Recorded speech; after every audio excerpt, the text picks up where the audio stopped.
how to log into Canva.com. Hey everybody, welcome back to our channel. In today's video, we will be guiding you on how we can log in into Canva. So if you are also wondering and looking out on a tutorial, in this video, we are going to explain you on how we can do it. First of all, head over and open up your Canva.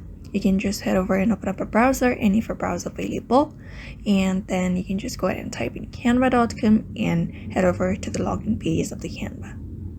So once you reach over to the login page, you will be finding a section from where you can either continue with Google, Facebook, or with your email, or also sign up with your work email if you have any. And in order to continue with the process, you can let me just go up with the email, which is one of the manual process. You can just head over and enter up your email address right here. And once you've entered up your email address, you just need to continue with the process by typing in your email address and continue. And then you need to enter up a password if you have any. Otherwise, you'll be receiving a code, a 6-digit code that you can enter up in order to log in. And then you'll be easily logged in into Canva just like that. So you can also follow the same process in order to log in into Canva.com. So therefore, I hope this video was helpful to you.